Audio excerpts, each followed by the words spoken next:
he shows up. So neither here nor there. The game is over. I think everybody's settled down and calmed down. Do I think Cody Parker be here next year? I think that he was a $9 million guarantee. Yeah. Some tells me they might. It matters how Ryan Pace goes. You might cut your losses and tell him to kick rocks because he missed what?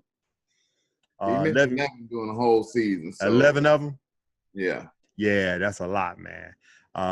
Before the postseason, I said we're gonna live and die by this kicker. And as you can tell, in the first round, we got knocked out.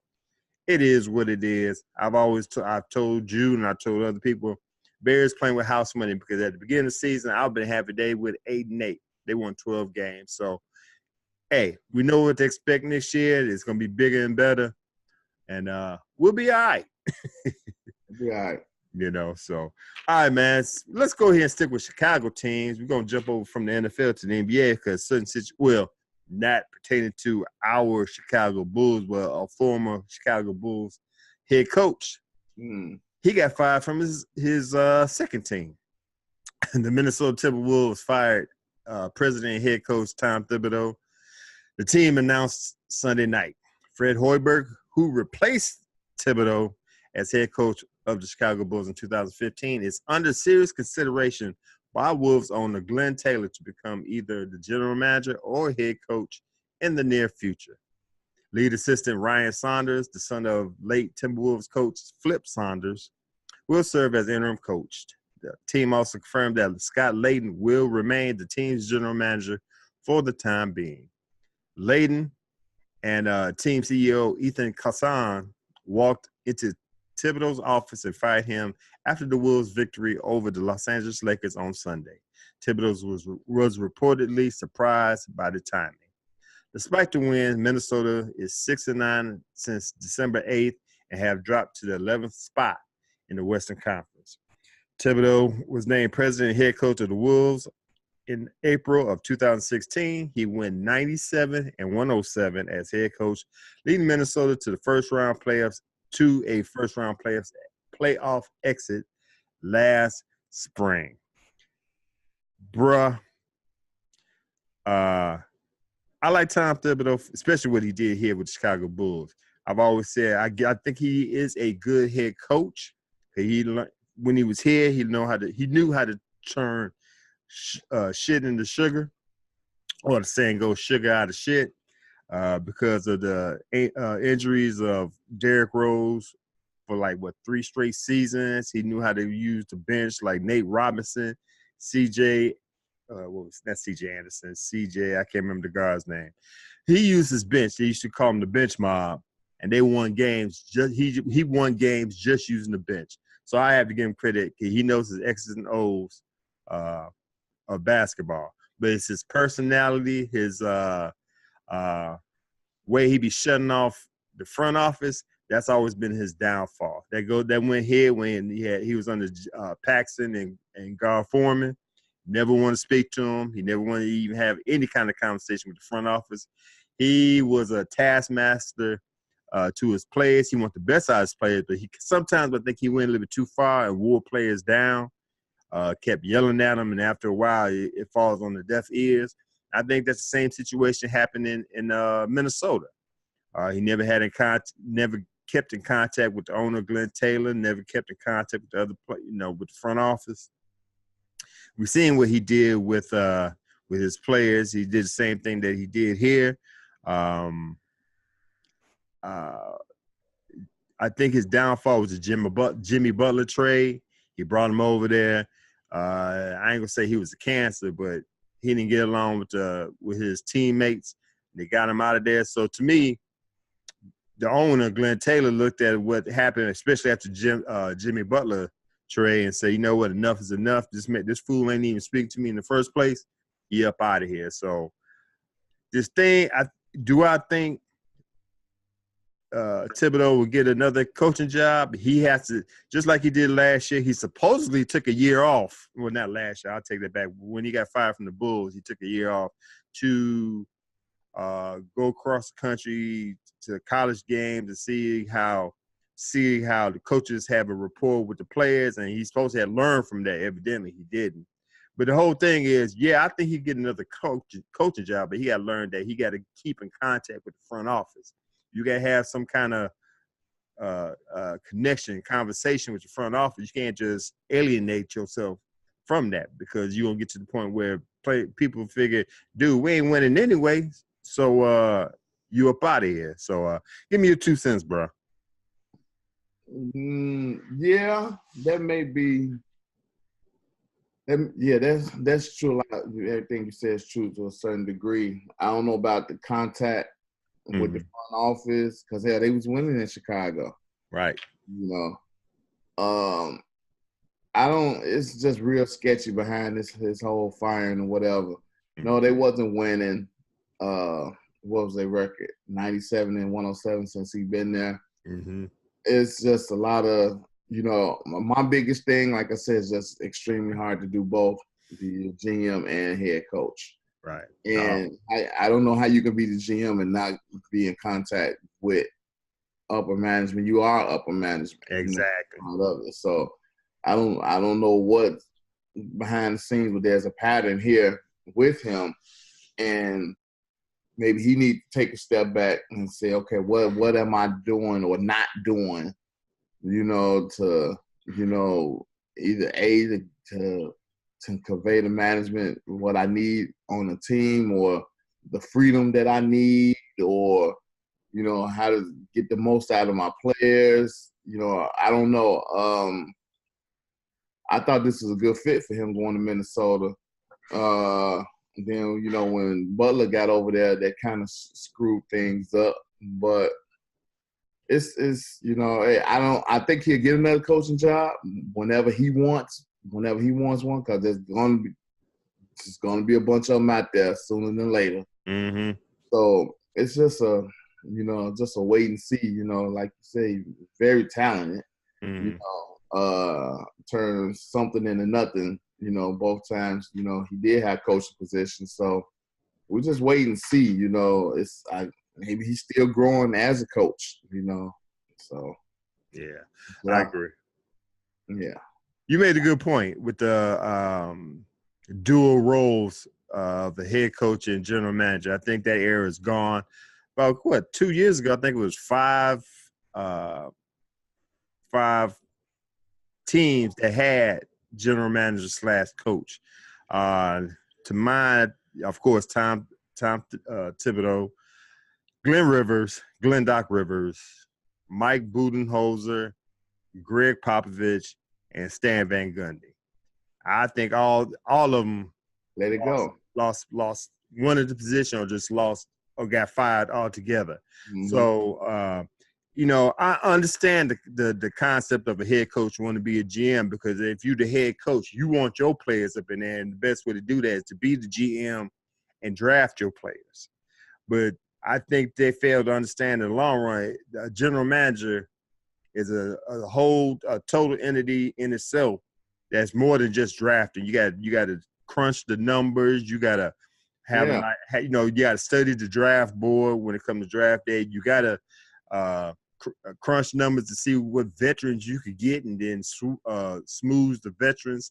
So it's hard for one person to do both have a connection with your team as a head coach and do business in the front office. Right. So them days are over with, and I'm not gonna put it all on Thibodeau, for the simple fact I put some of the blame on the owner, Glenn Taylor, because you remember when Andrew Wiggins was up for a contract, and I guess the owner said, I'm not going to give you a max contract until you promise me that you're going to work harder and work on your craft in the offseason.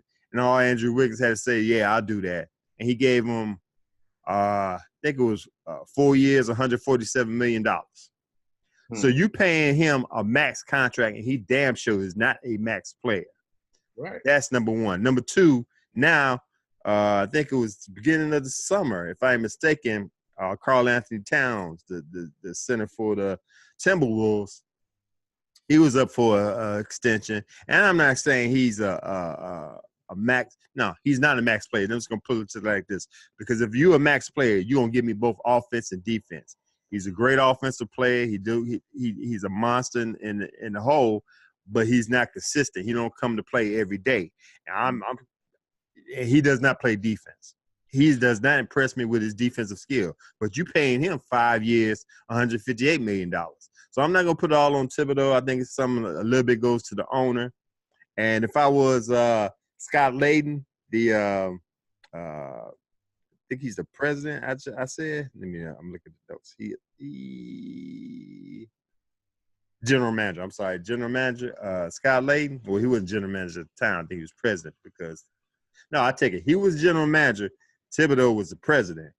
But Scott Layden needed to watch himself because the owner, Taylor, made Layden and Kassan fire Thibodeau. And Thibodeau was the one that hired Layden. So if Thibodeau out the door and he was your GM, or your president rather, Scott Layden, like I said in the notes, he's the general manager for the time being. You rest assured Glenn Taylor gonna fire him at the end of the year. And it's just sad. It's just sad, So yeah, once again, just gonna say the era of the dual positions, the head coach and general manager, that era is gone, And for Tom Thibodeau, get along with your players, keep in contact with your front office, you'll last longer in the NBA as a head coach. Oh yeah. So, all right, man, let's move on. Let's get on to the NFL. And this is what ticks me off. It's like, one of them things like, okay, don't sit here and spit in my face or piss on me, tell me it's raining. Because this is the situation the NFL got us in right now. The NFL and its players association defended their policy of random drug testing of their league's players on Wednesday after Carolina Panthers safety Eric Reid suggested that he had been subjected to a curiously high number of them this season. Reid, who joined the Panthers in Week 4, noted in December that he had been selected for a drug test for the 7th time this season. 10 players from each team are selected for testing each week, according to the league's drug policy. And Yahoo Sports reported that the chance of a single player will be chosen for so many tests randomly was about 1 in 500. Quote, I've been here 11 weeks. I've been drug tested 7 times, Reid told reporters. That has to be statistically impossible. I'm not a mathematician. There's no way that's random, which I totally agree.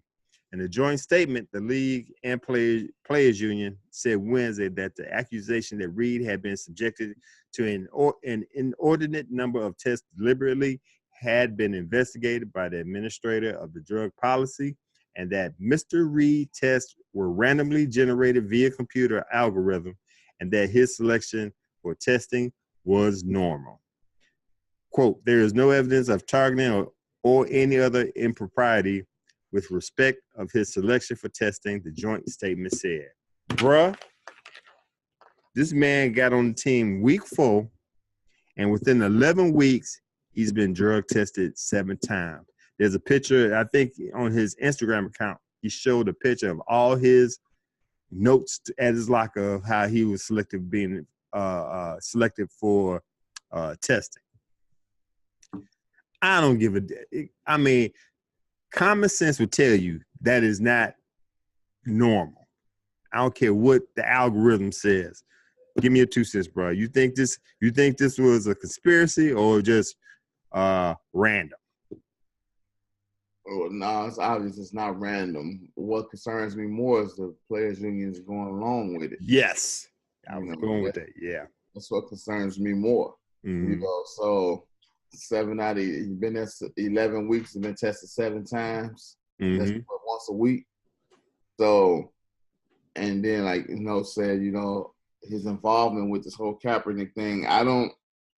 If the league is still messing with that at that level, mm-hmm. then they really deserve whatever they got coming to them. Okay. I don't. It's not. it's not random like that. Because if he could find another player in the league that's been tested 6 times in the last 10 weeks, then maybe, maybe the computer just got my number, Right. But I don't see it. I can't see it.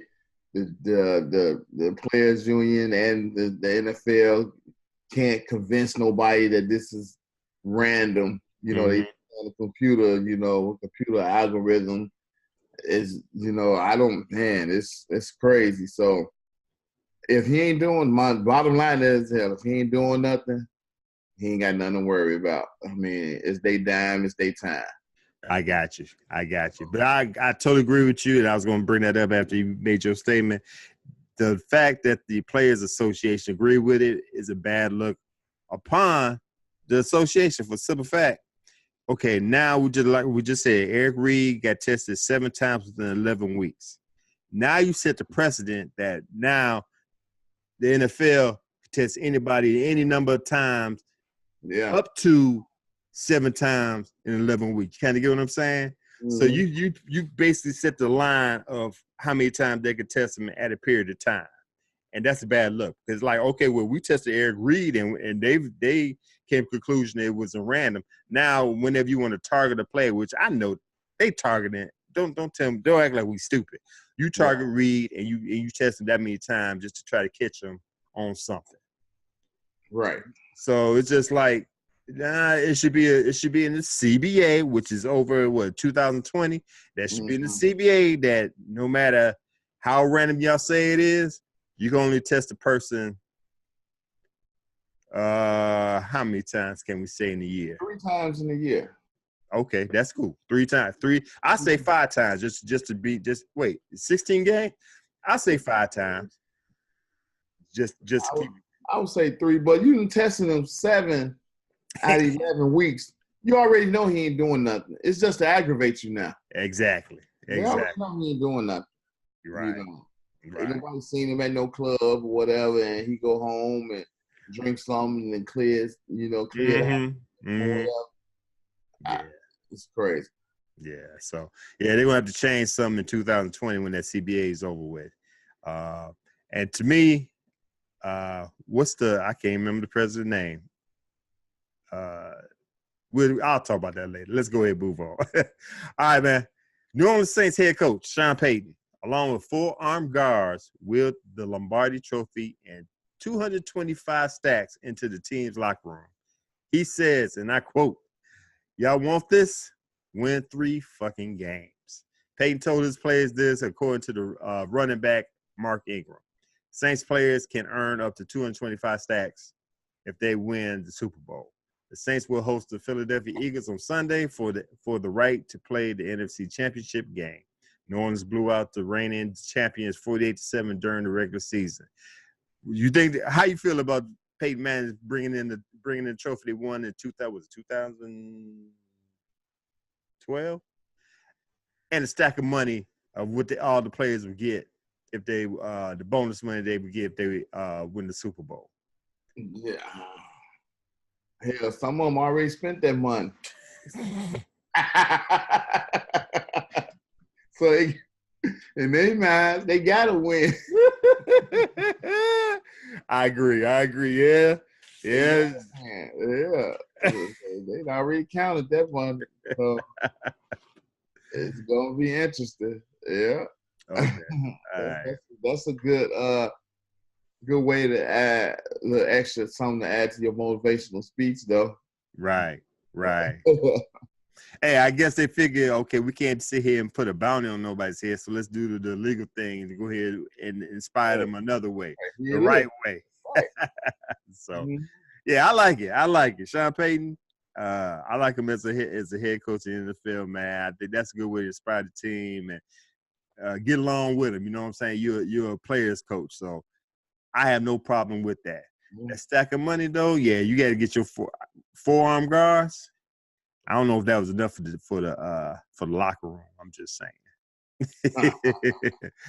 All right, man. We had at the beginning of the week, we had 8 head coach openings in the NFL. We had the Cleveland Browns Green Bay Packers, New York Jets, Tampa Bay Buccaneers, Denver Broncos, Miami Dolphins, Cincinnati Bengals, and Arizona Cardinals. Within a couple of days, 1, 2, 3, 4, 5, 6 openings has been closed. You got Fred Kitchens got moved up from offensive coordinator to head coach for the Cleveland Browns. Greg Williams is out the door. Matt LaFleur is the Green Bay Packers head coach. Adam Gase got fired from the Miami Dolphins. Now he is the New York Jets head coach, and people got problems with that. I'm going to ask you that in a minute. Bruce Arians is the new Tampa Bay Buccaneers head coach, and he brought Byron Leftwich as his, I think, offensive coordinator, and he brought Ty Bowles, who was fired from the Jets, as his defensive coordinator.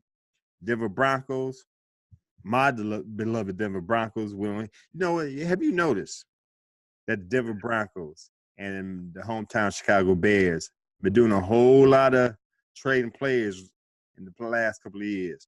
Brandon Marshall, Jay Cutler, Trevathan.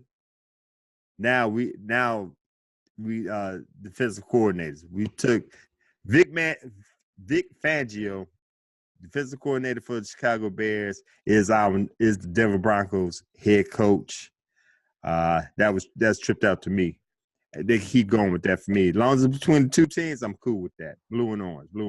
Anyway, and Cliff Kingsbury to the Arizona Cardinals, and that's a crazy one to me. But let's go ahead and get started with let's start with the Cliff Kingsbury. Arizona Cardinals officially hired him on Tuesday. He signed a 4-year deal with a team option for a fifth. The 39-year-old joined USC Trojans as offensive coordinator 35 days ago after Texas Tech fired him following 6 seasons as head coach. The Trojans originally denied NFL teams' request to interview. The New York Jets were also interested in Kingsbury for their head coaching vacancy, but knew he favored the Cardinals' job. The offensive-minded Kingsbury has a number of intriguing pieces to work with in Arizona, including 2018 first-round pick Josh Rosen. Rosen struggled as a rookie, but has the potential to emerge as a future franchise quarterback. The team also features star running back David Robinson and dynamic receiver Christian Kirk. Kingsbury compiled a 35-40 record with the Red Raiders and never finished above 500 in Big 12 play. What you feel about that situation, man? I don't know. I don't. Let me go first, because I do watch a lot of college basketball. I knew Cliff Kingsbury coached. What did I say? Basketball, football, yeah. Both of them, football, basketball.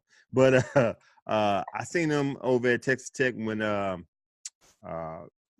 Patrick Mahomes was over there.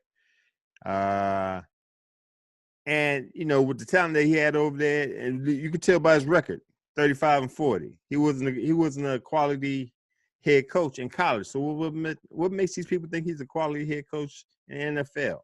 I know he's supposed to be a good offensive-minded coach, and I don't know if they brought him over there for Josh Rosen to coach up Josh Rosen, but he didn't put in enough. I ain't gonna say put in enough time, but his resume doesn't look good for me to bring him in as an NFL head coach. With all these head coaches that are out there now, and don't get me wrong, Cliff Kingsbury, he is photogenic. He is a pretty boy, but I don't need a pretty boy as my head coach. I need a head coach with a little something behind him in his resume for me to accept him. Mm-hmm. Now, I don't know. I ain't gonna say we argued about it. I argued about it with Big Q from Team Board TV. A lot of people have a problem with Steve Wilkes losing his job after 1 year. And I told you last week, if you see what you want and you think you can get better, cut your losses instead of waiting 3 years for this guy, whoever you fired, to implement his game plan with the team. Right. This is an exception because I thought they was going to do a better job than this. You know what I'm saying? I don't know what Arizona's trying to do. They got an old, Larry Fitzgerald. He's long in the two. Defense is suspect. And other than Josh Rosen, who did not look good this year, you got David Johnson and Christian Kirk. Right. You know what I'm saying? So what I said last week, don't put that in with the Arizona Cardinals because I don't know what the hell the Arizona Cardinals are trying to do. So what you got to say, man? I mean, they gave him a 4-year deal. That's all. Yeah.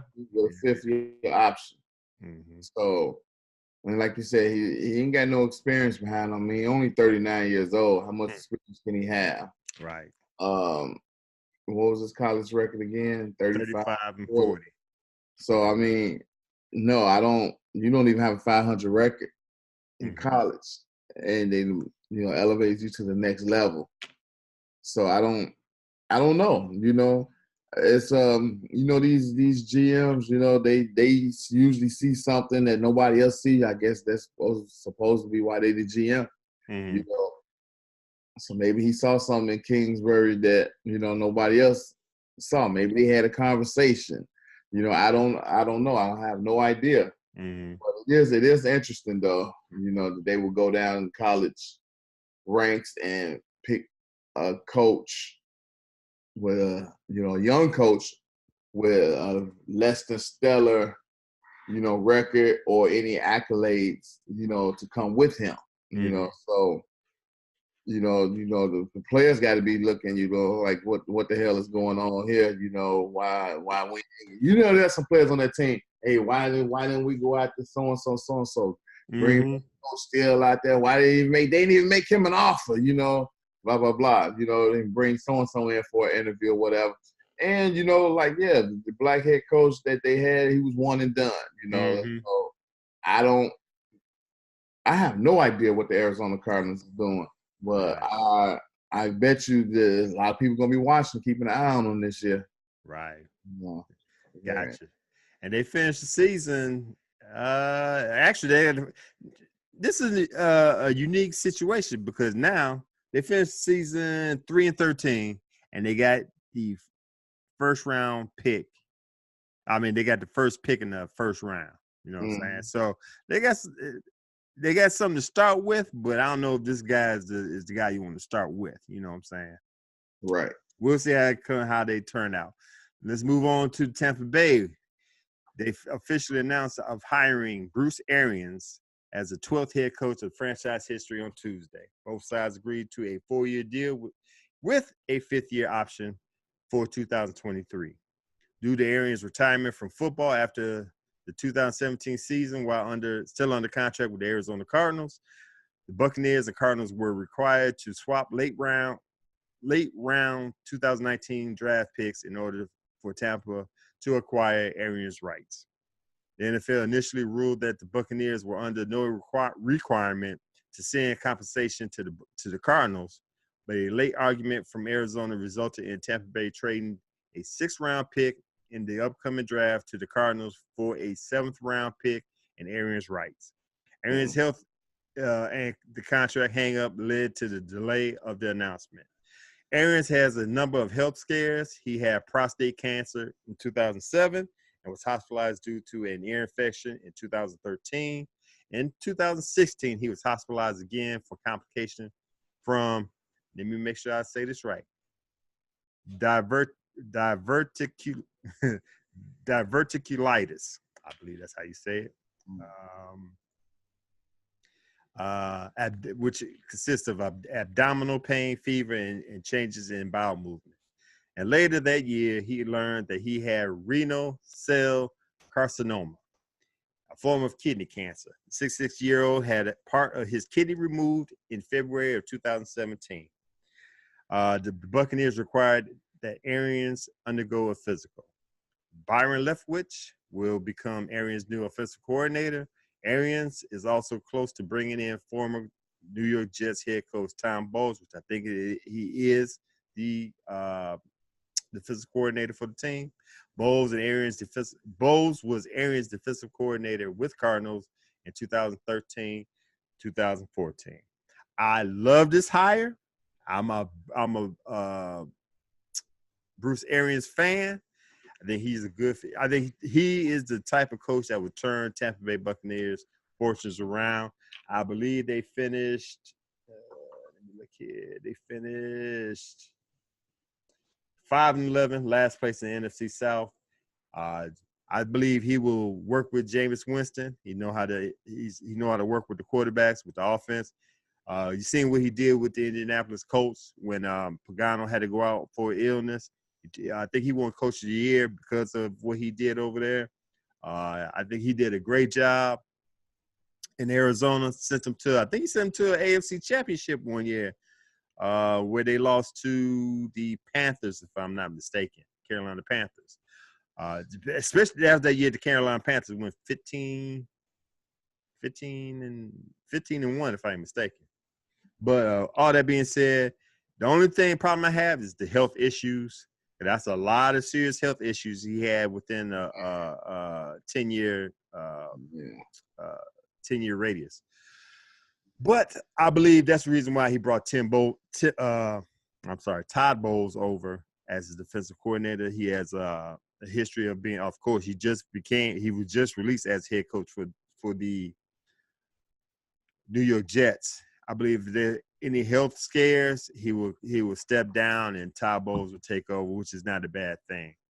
I think, like I said, I like him as a head coach. It's just his health that bothers me because I think he had to step down. I forget who I had that talk. I think it was Big Q yesterday. He's saying he's feeling better, but yeah, because he didn't coach last year. He took a year off. And to me, when it comes to coaching, it gets you a little stressed out, and sometimes stress hampers your health. So we have to see how this goes this year. Like I said, I love the pick. I just hope that Bruce Arians know what he's doing and take his health in consideration. And if he needs to step down, to step down. So I know I was long-winded on that. Tell me what you think, bro. Yeah, pretty much the same thing. That may have a lot to do with the assistant coaches that he hired, because he can't finish. He's got some more than qualified people, sitting underneath him or whatever, next to him, however you want to put it, that can get the job done and still push his agenda, for the team. Right. So, that's very, very possible why that hire took place like it did. James Winston, he needs something special over there. I don't know what's going on with him. But yeah, they got the right people. They do. They have the right people from the head coach to the defensive coordinator. And yeah, I'm expecting big change in Tampa Bay, especially if the coach can stay healthy and get things moving in the direction that he see fit. Gotcha. Totally agree. All right, man, let's move on to Cleveland. They moved up offensive coordinator Fred Kitchens to head coach on Wednesday.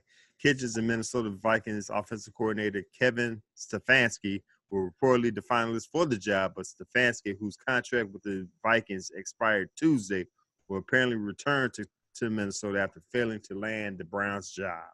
The hiring of Kitchens continues the meteoric rise for the 44-year-old, who began this season as Cleveland's running back coach and associate head coach. He moved into the offensive coordinator role after the Browns fired Todd Haley along with head coach Hugh Jackson.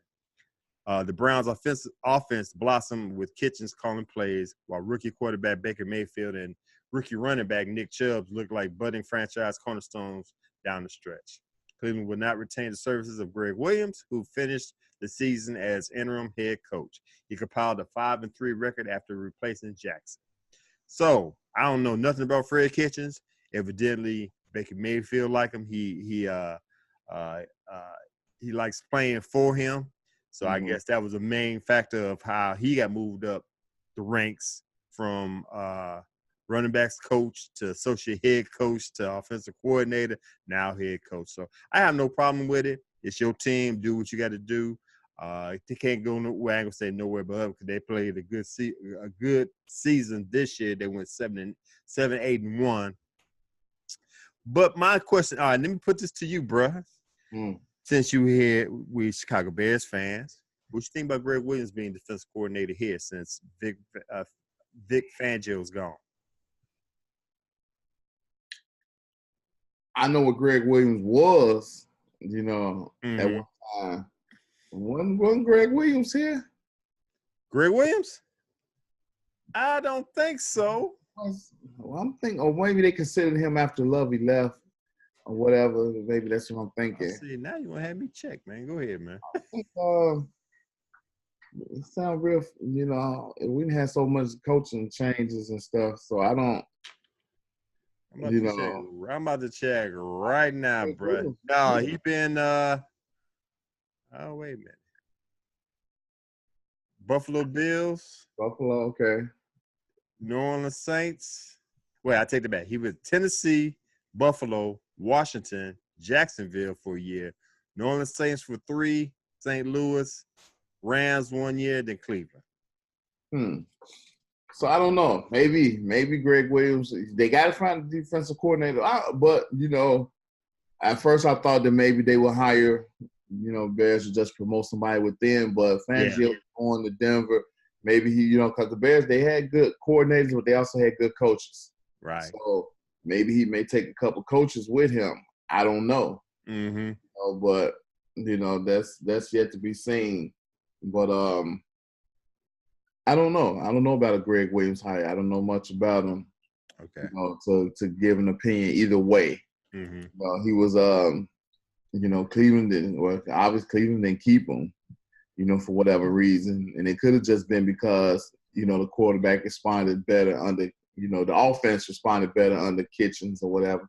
Mm-hmm. So as an owner, I'm looking at that. As a GM, I'm looking at that.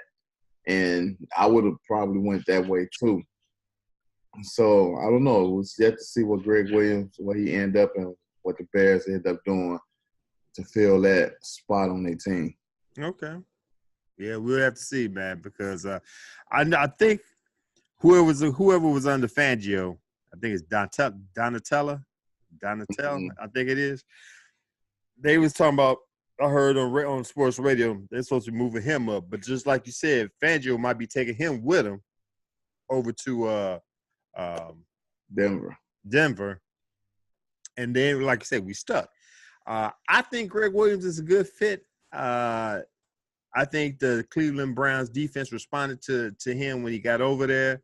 Mm-hmm. The team in whole responded to him real well. Like I said, 5-3 record. You can't sneeze on that. So I wouldn't mind. I said either the my Denver Broncos or Chicago Bears should pick up Todd Bowles, but since Todd Bowles is in Tampa Bay, I would have no problem for Chicago Bears pick up Greg Williams. But it's going to be interesting because we had the number 1 D or top defense for a while under Vic Fangio. So I don't want them to lose a step because he's not there, Exactly. So, all right, moving on. Speaking of Vic Fangio, Denver Broncos hired him as their new head coach on Wednesday. The deal runs for 4 years and includes a 5th-year team option. Everybody going on the next type of contract. I ain't mad at him. This will be Fangio's first head coaching job in either the NFL or the collegiate level. He replaces Vance Joseph, who went 11-21 over the past 2 seasons with the Broncos. Former Broncos head coach Gary Kubiak will become the team's offensive coordinator. He was the Broncos head coach in 2015, 2016, and served as senior personnel advisor the past 2 campaigns. The 60-year-old Fangio spent the past 4 seasons as the defensive coordinator for the hometown Chicago Bears. Excuse me for a second. And led the league's number 1 scoring defense in 2018. His unit also ranked 1st in rushing yards allowed per game and 7th in passing yards allowed. Fangio's previous experience include 4 years as defensive coordinator for the San Francisco 49ers and prior stints with the Baltimore Ravens, Houston Texans, Indianapolis Colts, Carolina Panthers, and New Orleans Saints. The Broncos haven't made the playoffs since winning Super Bowl 50 under Kubiak. They went just 6-10 in 2018 with the league's 13th ranked defense and 24th ranked offense. Bruh, as a diehard Denver Bronco fan, I'm loving this. I was hoping this was going to happen, and it happened. I would have had no problem with picking up former Indianapolis coach Chuck Pagano, but this is the one I was looking for because our defense ever since the Super Bowl, Vance Joseph, and not knocking Vance Joseph. I think he's a good coordinator. Moving up to head coach, the defense slack. We dropped in defense. We dropped, like I said, 13th ranked defense. We was in top 5 for the past couple of years under Wade Phillips. This is a good hire. I like the fact that Kubiak is coming from the front office back down to the field as offensive coordinator. I knew he left after Super Bowl 50 because of health reasons. Hopefully the offensive coordinator, he can calm down with that because I think he's a quality offensive coordinator. Everything looking good for me on this. Now, all we got to do is get a damn quality quarterback, and I'll be fine. John Elway, you listen to the show. You know I love you. You was a great quarterback, and I don't understand how you're a damn Hall of Fame quarterback, winning 2 Super Bowls, being in 5 Super Bowls, and you can't find a damn quality head coach. So get on your job, man. That's all I got to say. What you got to say, bro? Quality quarterback. Man. Let me ask you this. I'll take Tyrod Taylor right now. I've been saying that for a while. You've been saying it for a while. He ain't going nowhere. Oh, damn. Okay, thanks. Let me ask you this. Uh-huh. You got Gary Kubiak Mm-hmm. coming down from this, wherever you say he's in the front office. Yep. Most head coaches like to pick their own offensive coordinator. So you think this is going to be a problem? And 2, that's 1. And Okay. 2, can Fangio have what I call the Lovie Smith syndrome, whereas he's, tailored these great defenses or whatever, got this head coaching job, but could never get over the top because he could never find the right offensive coordinator. Okay. To answer your first question, which was Kubiak coming from the front office. And are they going to bump heads because you're coming down? Coach. Huh? He was the head coach at one time. I think Kubiak is the type of person that will not step on Fangio's feet. He's been the head coach. He's been the head coach twice, right? With the Houston Texans and with the Denver Broncos, if I ain't mistaken. Okay. I think he knows what's in details of being a head coach, and I think because of that and his experience, he knows when to step in and when to keep his spot or stay in his lane, rather. Your second part with the Lovie Smith situation, I believe the fact that he's bringing down Kubiak or somebody's bringing down Kubiak from the front office and bringing him down to the field as an offensive coordinator. I think that's an asset that works well with Fangio. Listen, I mean, Fangio been in he's a lifer in the NFL because if I ain't mistaken, they were saying 22 years ago was the first time he even interviewed for a head coach job. I forgot he was trying to get a job with San Francisco 49 head coaching job in 1993. So it was like he was due for a head coaching job sometime soon. Like I say, he's 60 years old. He's been trying to be a head coach for 22 years. So I think he's going to take advantage of the situation. He's going to play it right. This might be his last time being the head coach. So I think it's all going to work well for him. Okay. Hopefully I answered your question. Right. Yeah. Like I said, I think the only thing is he needs to find a quarterback. I don't know if you want to make trades or whatever. Johnny, we got to get on his P's and Q's and make that happen. But I see everything looking up from here. Now, I'm going to tell you right now, I would have had no problem with Adam Gase coming back to the Broncos being either – that would have been a good pick for me being offensive coordinator, but he's the head coach for the New York Jets now. But right. I would have had no problem with him coming back as a head coach as a head coach or offensive coordinator. Okay. But it is what it is. I'm happy where we at right now. Yeah, it's definitely an improvement from where y'all was a week ago. So I know a lot of Chicago Bears fans didn't like me too much when I went to work last night, but it's all good. Bears will bounce back. that'd be fine. Hey man, let's go ahead and talk about Adam Gase before we get to our NFL picks. The New York Jets are expected they are expected to name Adam Gase as their head coach, I believe, today. The Miami Dolphins dismissed Gase after going 7-9 during the 2018 regular season. New York conducted interviews with newly hired Arizona head coach Cliff Kingsbury, former Green Bay Packers head coach Mike McCarthy, and former Detroit Lions head coach Jim Caldwell for the position. Baylor head coach Matt Rule was also reportedly linked to the job. Gase went 23-25 during his 3 seasons as head coach of the Dolphins, beating the Jets in 5 of their 6 meetings. Previous experience include a brief stint as the offensive coordinator for the Chicago Bears 2014, as well as Denver Broncos offensive coordinator in 2013 when Peyton Manning threw a record-setting 55 passing touchdowns in a single season. Quarterback Sam Darnold support the decision to hire Gase. Dowell Laganes is expected to be named offensive assistant with the Jets. Laganes was the Dolphins offensive coordinator during the 2018 season. Former Bronco head coach Vance Joseph, a strong possibility as Gase's defensive coordinator. You like the Jets. What you think about this hire, man? Well, he's the best available. He's the best available. Okay. I like him. I liked him when he was in Denver. I did. I liked him when he was in Denver and what he was doing there. So I don't think it's a bad hire. This is probably the first head coach, offensive minded head coach the Jets had in a while. Mm-hmm. You know, I can't remember the last one. So that's going to be different.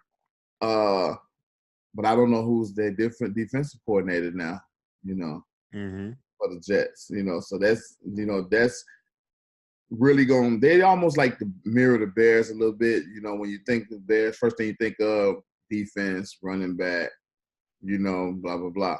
Right. Jets the same way. First thing you think of is defense, running back, then quarterback or whatever. So the offense is always been secondary, but now I think it's going to move ahead of the defense. How far ahead, I don't know.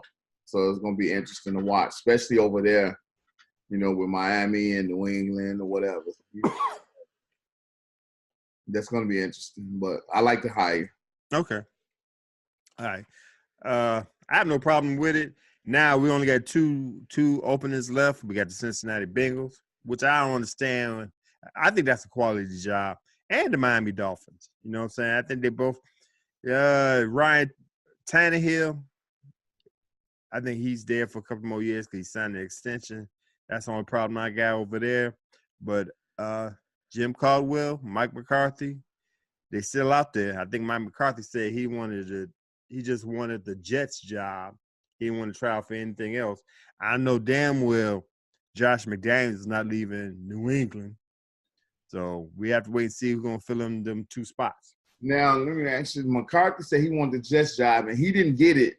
Why do you think Jets owners picked Gates over McCarthy? Well, let's see. Beating the Jets in 5 of their 6 meetings with the Miami Dolphins might have helped a little bit.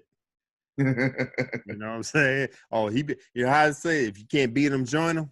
Right. That's the way I can see it. Mike McCarthy, I think, you know what? And another thing, you know how everybody was complaining when he was in Green Bay before he got fired that when he was old school.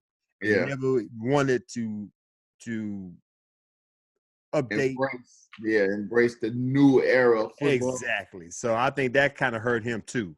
He's stuck with old school ways, and that's not going to fly. Especially not going to fly with the New York Jets. You know what I'm saying? You wanted that fresh new look. I can't see Mike McCarthy jumping from Green Bay to the New York media, that I don't know if Mike McCarthy ready for that. You know what I'm saying? So I can see that's probably being the reasons why he didn't get that job. Okay. So let's go ahead and get to our picks. Last week I did horrible. I think I had one right, and that was the Chargers. Other than the Bears losing, and that kind of hurt me there. Colts beat the Houston. You picked the Colts, didn't you? I did. Whatever, man. The Colts beat the Houston Texans 21-7. The Chargers went to Baltimore and beat them 23-17. The Seahawks went to AT&T Stadium and lost to the Dallas Cowboys 22-20. Say what? I lost that one. Oh, okay. And the Eagles beat the hometown Bears 16-15. So I went 1-3. And I think you went 2-2, correct? Yeah. Yeah, that's whatever, man. Anyway, let's get to the picks. The division round, Saturday, January 12th. We got the number 6 Indianapolis Colts going to Arrowhead Stadium to play the first one-seeded Kansas City Chiefs at 3:35 p.m. Central Standard Time. It will be 35 degrees outside, and they said there will be snow showers. I'm going to go ahead and let you go first, bro. Who you got, Colts or Chiefs? I got the Colts. Okay. I got the Colts jumping on Kansas City. For one, I like how the Colts started the game last week against Houston. You know, that Houston got the vaunted defense, and the Colts went in there and, jumped all over them.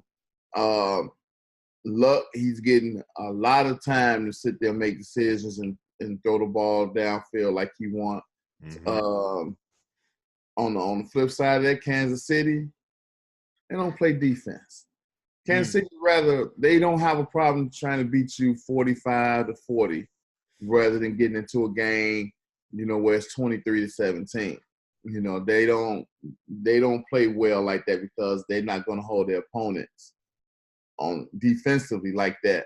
I think what we all saw last week with Watson and Houston, very mobile quarterback who got shut down, as far as running around, moving the chains by, the Colts defense. We saw Jackson in that Chargers game, Baltimore and against the Chargers. We saw him get shut down. Mm-hmm. They forced him to stand back there and throw the ball, and he couldn't do it. He couldn't get it done. And I think that's what's going to happen against Kansas City. Not saying Patrick Mahomes can't stand back there and throw the ball, because we all know he can, but it limits what he's comfortable in doing. Mm-hmm. So you got to take something away from him. You can't let him do what he wants to do. And I think teams this year they saying, okay, we're gonna take your ability, we're gonna keep a spy on you, take your ability to run away from you. And you beat us, but it won't be like that. Right. So that's my whole take on this game. That's why I'm picking the Colts and Andrew Luck to beat the Chiefs. Okay. Well, I'm gonna have to say I agree with you. I'm going ahead and pick the Colts too. You got two top quality quarterbacks playing each other. Patrick Mahomes, 5,000 yards, 50 touchdowns. 50 touchdowns. Led his team to a 12-4 record. It might be MVP of the season. That's good numbers. But then again, Andrew Luck arguably having his best season right now. I can see him being comeback player of the year after coming back from the shoulder injury. The Colts, everybody say defense travels. People are underestimating the Colts defense. They was number 10 in defense on points allowed. They behind rookie linebacker Darius Leonard and what's his name, Danico Autry, the defensive end. It was plain and simple last week of how they shut down Deshaun Watson and the Houston Texans offense. Even though DeAndre Hopkins was hurt, you had still had other players back there doing something and they couldn't do anything. So that's the thing. And the major thing right now, I believe, right, is that Kareem Hunt, him being released, affected the Kansas City Chiefs in the last couple of games of the season. Okay. Andy Reid is known to botch games in the playoffs. That's another factor right there. Frank Reich, on the other side, he should get Coach of the Year for the way he had play calls for the Indianapolis Colts. So there's a lot of things that's going for the Colts that's not actually going for the Chiefs. I understand they win 12-4. They got the number one spot. They're playing at Arrowhead. But if you ask me, QBs in their first playoff games, just like you stated with Lamar Jackson, they don't play well. This is Patrick Holmes' first game. Andrew Luck been there, done that. So after everything's said and done, the smoke clears, I think the Indianapolis Colts will beat the Kansas City Chiefs. Now, let me ask you this. You said something in your comments or whatever about Colts, Frank Reich. Mm-hmm. You said you think he should get Coach of the Year. Yep. Over Matt Nagy, who took a team from last to first. Where was Colts at last year? I don't know if the Colts was at the bottom of their division. I think they was at the bottom because I remember Tennessee Titans snuck up in there and beat. Who did they beat in the playoffs? They was in the playoffs. No, I take that back. Maybe it was the Houston Texans was in the last place. I think they finished 4-12. No, last year Texas was in the playoffs last year. The Texans? No, not last year because Deshaun Watson blew out his knee. Remember? Right. Yeah, so that might have been it. But if you ask me, yeah, it's the narrative. That would be your pick. That would be your pick for Coach. It'll be the narrative. I forgot about Nagy, but I think you gotta go with the narrative of the Colts. That wasn't even their first pick. It was Josh McDaniels, and he botched out in the last minute, and they went on here and picked up Frank Reich. Kind of get what I'm saying? So it's like you wasn't even supposed to be the head coach for the Indianapolis Colts, but you went on here, took the job, and now you're in the playoffs. So that's the narrative I'm going with when it comes to. I love me some Matt Nagy, but with the narratives put in place, and then if you want to be real about it, you had Matt Nagy, and then you picked up Khalil Mack. So you had some help. I'm just saying. Well, I mean, the Colts drafted the offensive lineman number 1 first overall. Mm-hmm. So okay, I got you. But he's a rookie. He worked. They got a lot. They working with a lot of rookies over there. I know. Quentin Nelson, he a monster. He straight destroyed Manson folks. Yeah, he straight destroyed J.J. Watt and Clowney.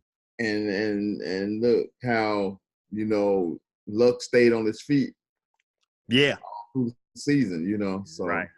And this defense sucked for the Kansas City Chiefs. And if they give Luck any type of time, and him hitting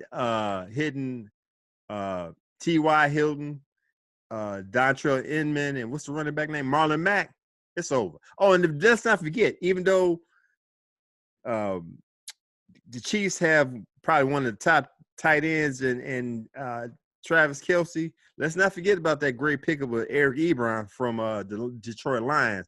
That tight end, he's doing damage too. Right. So it is what it is. But we both got the Colts for that game, correct?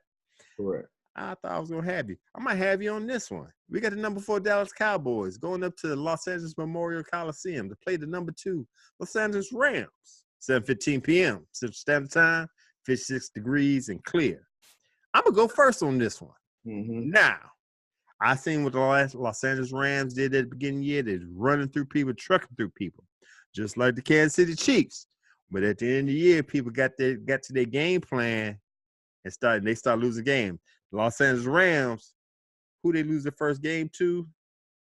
New Orleans. And then when the Chicago Bears got to them at the end of the year, they touched Jared Goff enough times to get him confused and scared, and he wasn't throwing like he was. And then they lost to the Eagles. I think they lost to the Eagles. So everybody knew the game plan. If you get to Jared Goff and disrupt him, it's going to be a long night. Now, once again, I understand they're playing in Los Angeles, but I found out, I forgot yesterday on T-Boy TV Live that the Cowboys have a training camp in Oxnard, California, which is an hour away from Los Angeles. And people saying because the Rams fans don't come to the game, they saying that the stadium could be 50%, 40%, 50%, 60% Cowboys fans. So it could be a home game for them in California, number one. Number two, go match up the running backs. Ty Gurley, he's coming off an injury. I think it's ankle, if I'm mistaken. And he don't look like his self that was last year or the beginning of this year. Ezekiel Elliott. If you keep feeding Ezekiel Elliott like the Cowboys been doing for the past all this year, no, I ain't gonna say all this year. At the beginning of the year, they wasn't feeding them and they was losing them games. Mm-hmm. But now that they start feeding them, they're winning the games. If they consistently feed them, it's gonna be long, and the Los Angeles Rams defense can't stop the run. We see that. So Elliott could have close to 200 yards rushing in this game. My other factor, both Jared Goff, Dak Prescott is in their third year in the NFL. Dak Prescott got a playoff win. Jared Goff doesn't. So that's going to be a factor. Even though I think Jared Goff is better than Dak Prescott, but Dak Prescott got that one game in over Jared Goff. Jared Goff been sitting at home. You can have the rust factor instead of rest. Everything said and done, that defense with Vander Esch and Jalen Smith as linebacker, that's a quality defense right there. Dak Prescott got Cole Beasley, Amari Cooper. When they picked up Amari Cooper, I think they went 4-1 on the road. All that being said, bro, I hate to say it because I always thought the Dallas Cowboys was a mediocre team.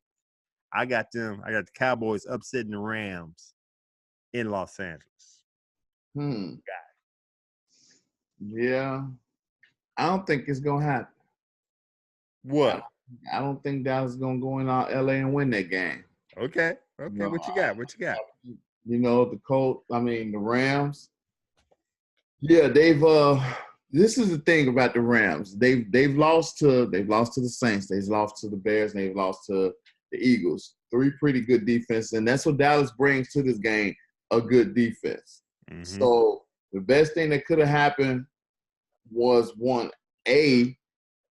they had this week off because they give them more time to prepare. They already knew they was either going to have to face a tough defense, whether it was the Bears or the Cowboys. Okay. So they already knew they had to face a tough defense.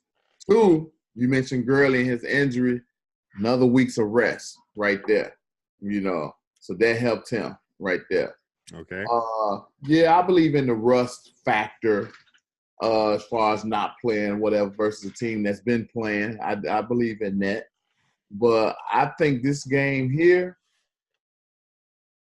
Dallas definitely get the nod on defense, unless Aaron Donald just really, show why he's going to be the MVP this year. I think, with the Rams and, I look at like the Bears this year. The Rams, the best thing that happened to the Rams last year was they got in the playoffs. They lost, but they got in the playoffs. So it's not going to be surprising to them. The stage is not going to be too bright for them. Okay. They got something to prove. They do. They got something to prove. And like I said, the best thing is they already knew what defense they were going to be facing. Either Dallas was a good defense, the Bears was even a better defense. So they had time to prepare. And that's that's the big thing right there to me. I think Goff is going to have a good game. I think not sure you mentioned you did mention about the running game. Mm-hmm. Yeah, they don't defend the run too good. But they have weapons on their team, whereas they can move the ball, to keep the Dallas Cowboys off the field. And if they move the ball enough, they force Dallas into a shootout, which I don't think Dallas can win the shootout against the Rams. Okay. This is my thought. So I'm picking the Rams. There we go. All right, cool. Got you down for that. Next up, we got Sunday game, 12 noon Central Standard Time, 27 degrees outside, mostly cloudy. We got the number 5 Los Angeles Chargers going up to Gillette Stadium to play your New England Patriots. What you got, bruh? No, I'll go first on this one. All right. Okay. This is where the tide turns and the end of the dynasty and the evil empire starts. Los Angeles Chargers, they're a quality team. They're a well-rounded team. They all phases legit. Anthony Lynn, great head coach for that team. This is the last time Phillip Rivers going to be able to do something. I don't think Phillip Rivers ever beat Tom Brady. But that's neither here nor there. There's always a first time for everything. And this is the opportunity right now for Phillip Rivers to do this. The window's closing shut. He hasn't had a team like this in a long time. Got a nice run game with not Mark Ingram. Mark Ingram's defense with oh my gosh, I forgot his name that quick. Anyway, got a nice run game with the running back. He looked like he's healthy. I'm gonna look it up right now. Defensively, we always know if you touch Tom Brady, he's going to start fidgeting in the pocket. You got to come up the middle. I don't know if we're going to be able to come up the middle, but they got great bookends with Mark Ingram and Joey Bosa. I think this is it. I think they're 8-0 on the road, talking about the Los Angeles Chargers. This is the time, and I said it last night, and I'm going to say it right here. This is the time where the Los Angeles Chargers will beat the New England Patriots. This is when Bill Belichick will look at Tom Brady, flip him the finger. He's gonna look up in the owner's box at Rob Kraft, flip him the finger, throw down his headset, and he's gonna retire. Josh McDaniels is gonna slide in as head coach, and the losing will begin. So I got the Chargers after all that. Chargers over the Patriots. What you got, bro? Well, I know what you got, but let me hear what you got to say. I like the Chargers. And I would go so far as to say this. Mm-hmm. Whichever one of these teams win this game Sunday will win the Super Bowl. Will win the Super Bowl? Will not only get there, they will win it. Okay. Oh, so that's your bold prediction right now? Put it down. Right now, I'm making it early. Already in the divisional round. Now, I like the Chargers, but I love the Patriots. Why I love the Patriots? I'm going to tell you why I love the Patriots. Here we go. Go ahead, bro. You got to beat them. You got to beat them. You got to go with them until somebody beat them. Those are facts. I ain't making this up. I ain't read this nowhere or nothing. They're my facts. You got to beat these guys. Simple as that. Now, Phillip Rivers, this is probably the best team he's had since I've been watching them, even with the old Antonio Gates out there. This is still probably the best team. Melvin Gordon, he twisted his other knee last week, but he was still out there. Melvin Gordon, thank you. Yeah, the running back. Yeah. Mm-hmm. So they got all the weapons. They got the running back. They got the wide receivers. They got the decent tight ends. They got the quarterback. They got the defense. They got secondary. They got it all. If there's a team to beat New England, this is the team right here. That's why I said if whichever one of these teams win the game, will go to the Super Bowl and win the Super Bowl. Now, with the Patriots, they may or may not have Gronk. I say that. I'm sure he's going to start, but he's very fragile. I don't know why. He don't take much for him not to finish the game. But they got White at running back. He's doing it all. He's running, he's catching, whatever. And Brady, he's the guy that's going to give it everybody. So you don't know who to key on, because he moves the ball around so much. I think the Patriots took a big hit when Josh Gordon went on his, whatever you want to call it, so, they got to move on. That may show up, against the Chargers, didn't show up during the regular season, but may show up against the Chargers. But the main thing is I'm going to go with New England until somebody beat them. Got to, and that's just a fact. But it would not be surprising me if this Chargers team is the team to do it. But like I said, until they do it, go with the Patriots. All right, man. Before we move on, I heard what you said. Only way you can go to Patriots because until somebody beat them, stay with them. Yeah, They went 11-5 this season, bro. They lost the first game to Jacksonville Jaguars. Where the Jaguars at now? Just saying. They lost to the Detroit Lions. Where the Detroit Lions are right now. I'm just saying. They lost to the Tennessee Titans. Where they are right now. They lost to the Miami Dolphins. They were lost back-to-back. Miami Dolphins, Pittsburgh Steelers. Where they at now? None of them made the playoffs. But you got a playoff team right here in the Los Angeles Chargers, 12-4. Exactly. They rise to the occasion. They lost to teams that they should have beat. They've lost to those teams that they should have beat. Okay. This is a team that they expecting to beat, because a quality team, they out there doing their thing or whatever. Yeah, the stage is high. They up, the curtains, it's time to open up. It's time to play ball. And it's the New England Patriots, if no other teams show up during the playoffs, they'll be there. Okay. Then name the last time the Patriots got blown out in the playoffs. I thought you couldn't. Yeah, okay. All right, man. All right. You're right. All I got to say is this. Los Angeles Chargers, hit them in the mouth first. Come up in there and get on them right now, early and fast. They got to. They got to. All right, cool. I knew you were going to pick that. Last game. 3:40 p.m. Central Standard Time at the Mercedes-Benz Superdome. You got the number 6 Philadelphia Eagles going up to New Orleans to play the Saints. 55 degrees outside, but it doesn't matter because they're playing in the dome. Now, I'm going to tell you who I got. I'm going to make it quick. Not the fact that the Eagles beat the hometown Bears. It's not going to bias opinion. But the New Orleans Saints been sitting at home waiting for this. They already beat the Saints. The Saints already beat the Eagles, 48-7 this season. And I don't know if that was in Philadelphia or New Orleans, but it doesn't matter. They're in New Orleans now. The NFC, you got to go through New Orleans. This is where the butt woman's going to start. I'm going to pick this New Orleans Saints over the Philadelphia Eagles. The Eagles, hey, y'all won the Super Bowl last year. Y'all did a miracle thing this year against the hometown Chicago Bears. This is where it ends.